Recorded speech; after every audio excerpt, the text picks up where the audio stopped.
Pessoal, hoje a filmagem vai ser deitada porque não tem condições de sair nesse sol. O segundo peixe, primeiro só teve uma foto porque eu não estava perto, então ninguém filmou.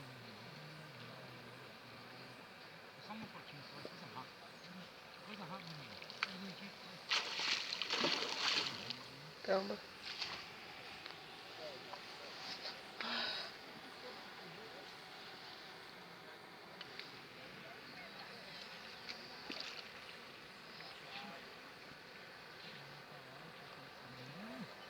Sem contar que minha vara quebrou no meio.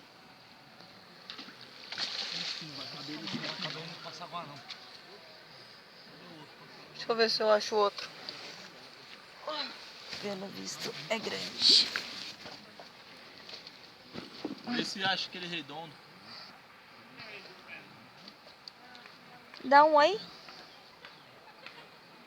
Alemão. Salve, Rafa.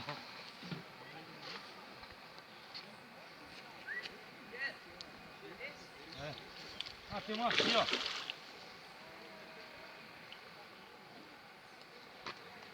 Todo mundo calmo.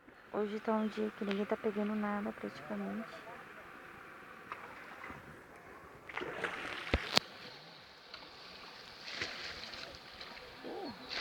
Pesquisarejá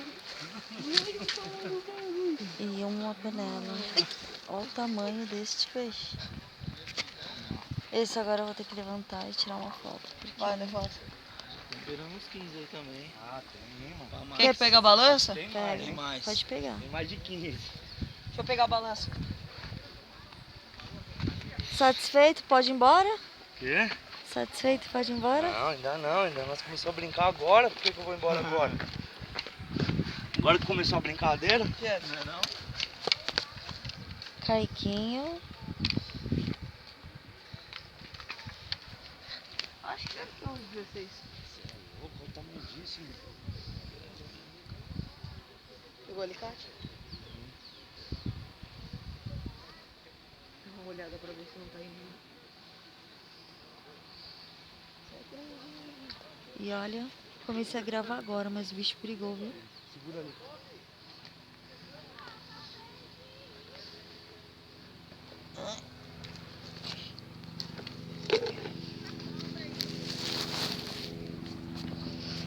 Quanto que tem nessa menina? Deixa eu pegar. Deixa eu ver. Aqui tá dando 19. Dá uns 3 do Passaguá. É 3?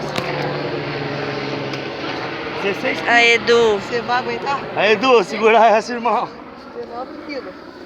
Mas você não aguenta não, Pedro. Olha o alicate dele. Será que eu aguento esse bicho? Nem ele vai aguentar. Alguém vai ter que ajudar. Opa. Não, calma. Mas como que assim? Ele Tô rasgou. puxando pra sagar aos poucos. Não, puxa assim. Sim. Peixe é uma coisa bonita de Esse é o primeiro? Só foi esse? Aí. Toma Pronto, 16 quilos. Ô, danadão. Sai daí. Pode abaixar o passaguá? Pode, achei. Também quero, hein? Tirar foto. Pedro, você não vai aguentar, eu acho.